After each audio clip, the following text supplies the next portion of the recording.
and we will be fruitful in the land. Here's what I want to start with, a thought today. It's just a thought that individual achievement or success should be met by and with communal celebration. Say it again. Individual achievement or success should be met with communal celebration. Now let me put it the way that you can access it even more. When God elevates you, the people around you want to celebrate. That when God is doing something in your life that is connected to expansion, elevation, or even prosperity, those who are around you, friends, family, loved ones, ought to celebrate with you, especially if they've journeyed with you on the journey to get where you are right now, and they've seen what you've gone through to get there, they've seen what you've endured to get there, and when you get to that designated space that suggests some level of achievement, expansion, success, or prosperity, those same people who saw you should be some of the same people who are the first to celebrate what God is doing in your life. Probably for more than 20 years I've been here, I've been telling folks that the way we choose friends ought to shift sometimes. That you ought to choose friends based on the ones who, when things are going well for you, you select friends by the ones who seemingly can celebrate you. I need you to understand that, because you'll never really know how close or how good a friend is. I know sometimes we say when you are the jam on the prices, you know who your real friends are. That's true. But I want to change that. When things start going well for you and life is going well and God is elevating and expanding you, that's really when you see who's in your corner, because it would suggest not only that they're happy for you, but it says that they also trust God for themselves. That when you trust God for yourself, there's no need to worry about what God is doing for your neighbor, because you trust the process, right? But here's what I learned. There is a fine line between celebrating for you and being jealous of you. It's a fine line. And sometimes it is, again, the expansion, elevation, success, or perceived prosperity of you that should bring out the best in some folk. But for some people, it ends up bringing out the best, because in the very moment where they could celebrate, they choose to be envious, jealous, or bitter at what God is doing in your life. Do you understand how many friendships could have been saved, and how many relationships would not have been damaged if people just had the capacity to celebrate with you? Now, I always say this to myself. I thank God for those who can celebrate with me, but I learned after all this time that sometimes the best part is the one you have by yourself, with yourself, for what God is doing in your life. Now, I'm going to tell you, because when you learn to do that, this is a sidebar, by the way. When you learn to do that, you won't go looking for people who to share the good news with, because you realize, well, one, God made a way. Two, I celebrate what God has done. And if it ain't nobody there but me able to say, God, I bless your name, that's a whole praise party by itself. Have you ever done that? I've done it. You be in the house by yourself and you start thinking about what God just did in your life, and you break out. You turn on a little music and you start dancing around the house and celebrating. And you got to do that sometimes, because you got to be able to find peace, happiness, and joy by yourself, for yourself, with yourself, about what God has done for you. Is anybody here who's experienced that in your life? You ever been home by yourself? I tried to mean to talk about this. You ever been home by yourself and break out in a whole shout and ain't nobody around?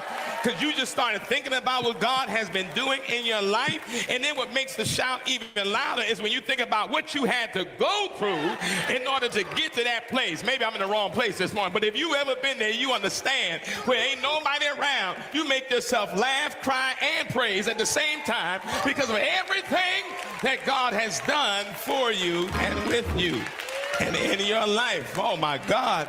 I could tell you, I know there have been moments where I had my neighbors upset. Music high, mouth loud, but they don't understand. And if they ever complain, they would run right into my praise, and they might start praising too and be like, wait a minute, why are you so happy? I say, because if it had not been for the Lord, on my side and making a way, right?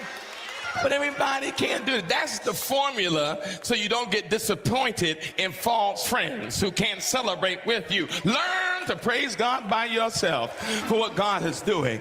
But yet and still, watch this. There are signs, though, when you're surrounded by those people, right? And it's so interesting. And again, I've said this is nothing new. This is not anything deep today.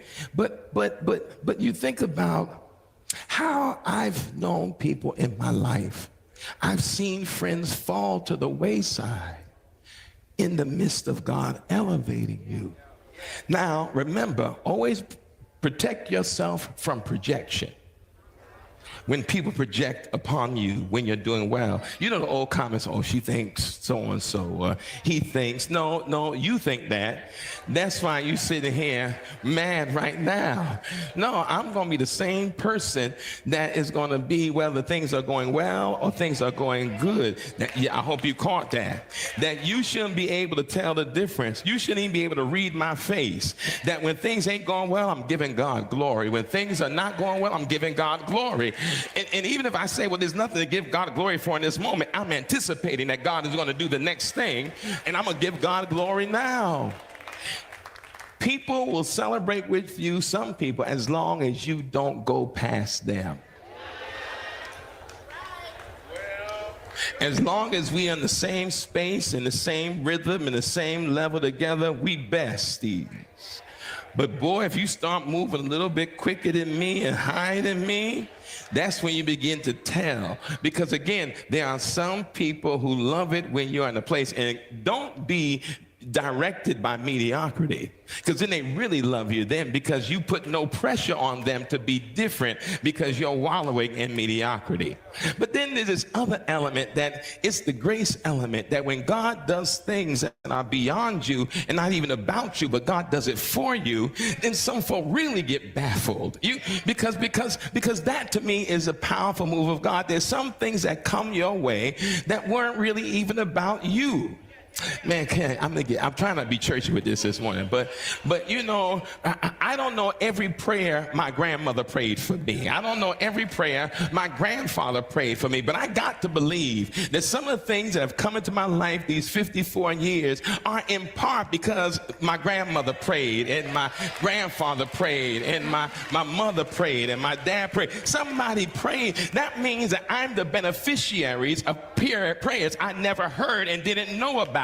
But I become the living manifestation of prayers answered for somebody. In other words, I'm walking in the spiritual inheritance of my grandmother. I'm walking in the spiritual inheritance of my grandfather, of my parents, so that sometimes what happens to me ain't even about me, even though it's for me, because somebody did something before me. You'll get that later when you get home.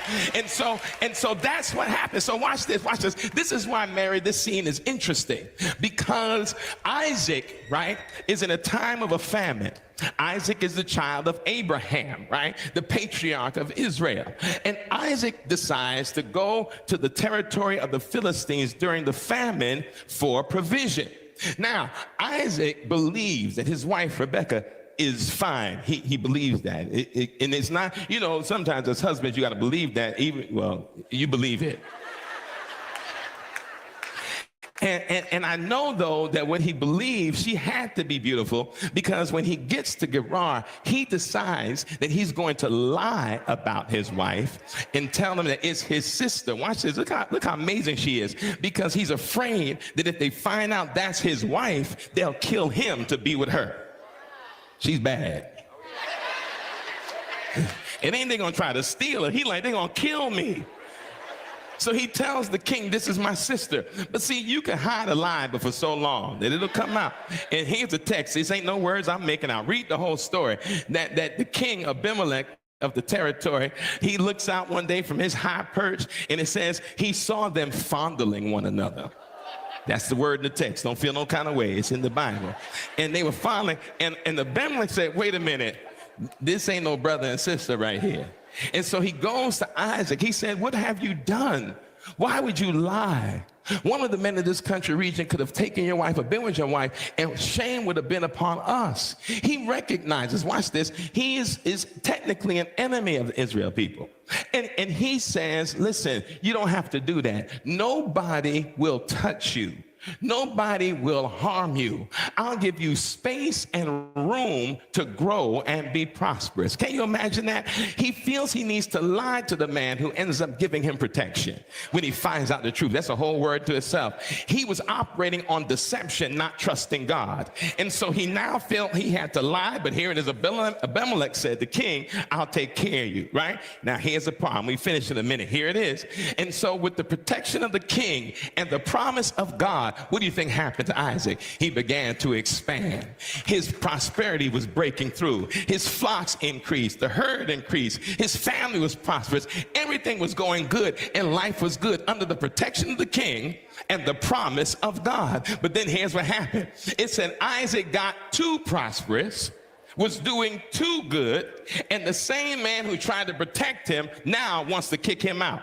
This is them. The same person who celebrated you and gave you safety to grow got mad when you grew.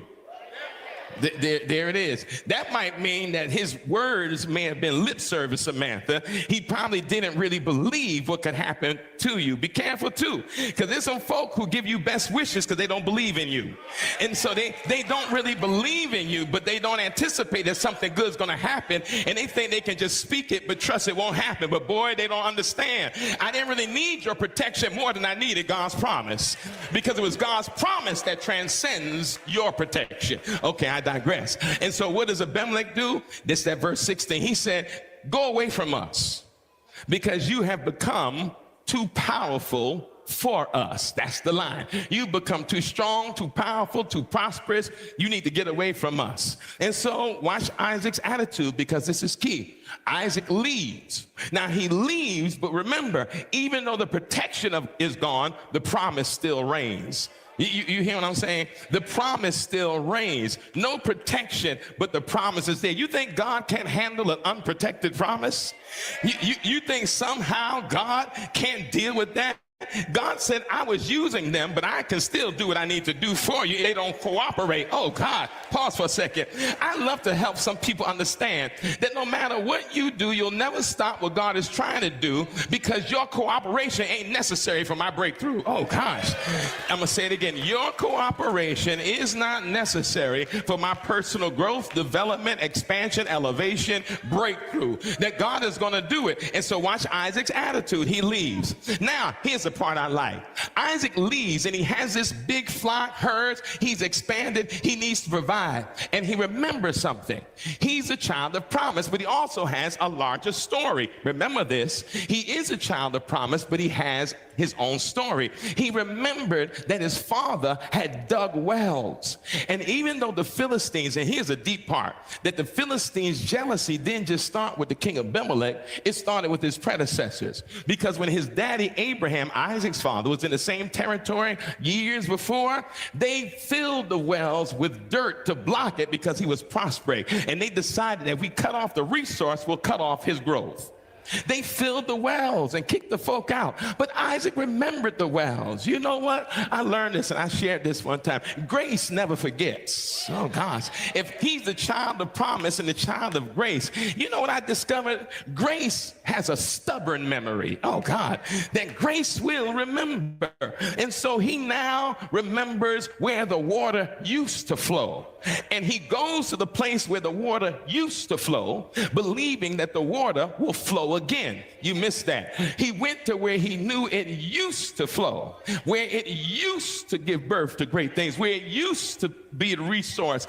He remembered where it used to be, and he decided he would go back. Many philosophers say this: learning is really not about attaining, but remembering.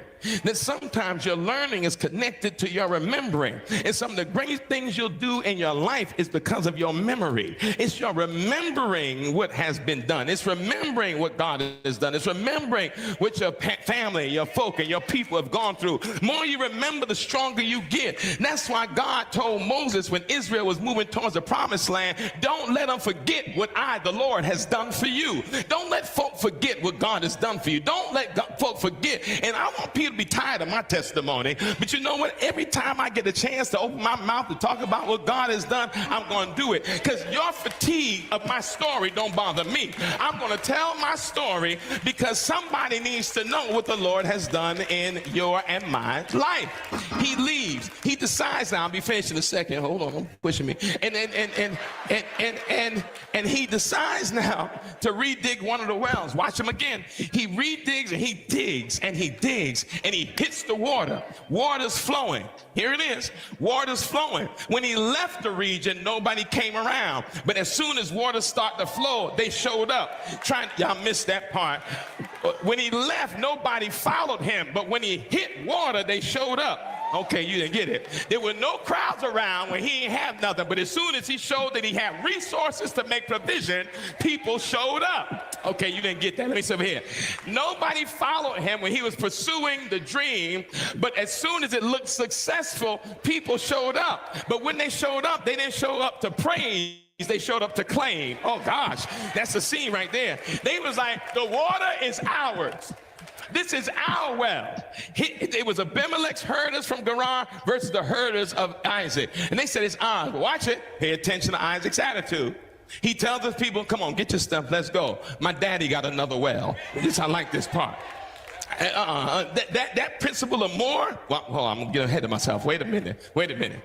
He then goes and finds another well. He starts digging. And the more he dug, the closer he got. He hit water again. Nobody left the first well to see where he was going to the second well until that second well had water. You got to get that when you get home. That principle there. And they show up to the second well. They fight. They argue. Isaac walks away.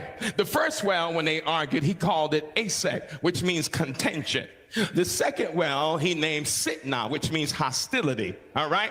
Keep that in mind, that he had to deal with contention and hostility. And the scripture said, but then the Lord brought him to a broad place, and nobody followed him there. I'm going to come back to that, but I need you to understand this. It was the place where God made room for him, and that's where he got. Watch this, that in order to get to the place, Lanier, that God made room for him, he had to go through a little contention and a little hostility. Oh, God. You got to remember that. Why? I said already, everybody ain't going to celebrate when things start going good for you. But when you run into some contention on the way to your dream and some hostility, don't stop digging. Oh, God. You keep on digging, believing that God has more. But watch Isaac's attitude. When Abimelech kicked him out, he ain't complained. When they kicked him away from the first well, he ain't complained. When they kicked him away from the third well, the second well, he ain't complained. He was rejected 3 times, and he done complained. I love Isaac's attitude. Here it is. I ain't gonna kill myself trying to be accepted in places that's putting me out. That if you rejecting me, why would I try to stay when you don't want me? Boy, somebody need to know that right now, because there's some folk who trying to put you out. Leave. But tell them this, it ain't over for me yet. That if you think that you control the ropes to my destiny, you are out of your mind. And furthermore, there's some places that I may stop, that I shouldn't have stopped no way, believing that it has something for me. No, the only way I will argue with you when you kick me away from my hard work is if I believe God ain't still have a blessing with my name on it. But as long as I believe that there's more on my horizon, I ain't going to get caught up in petty arguments over places and spaces and people who don't want me around. Well, I got to help somebody. I hope you heard what I just said. Because I know folk distraught when they're not accepted into some places. Distraught when you're not accepted into some organizations. Distraught when you find out people don't want you around.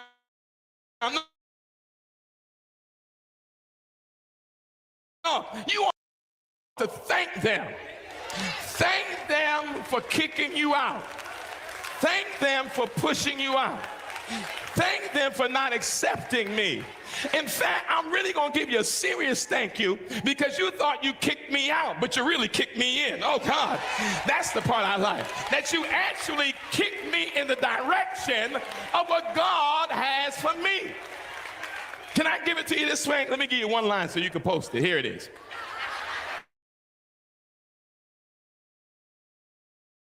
Ready? I value my peace too much to fall in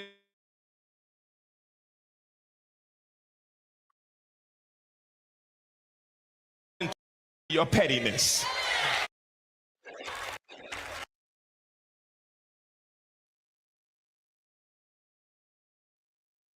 To fall into your pettiness.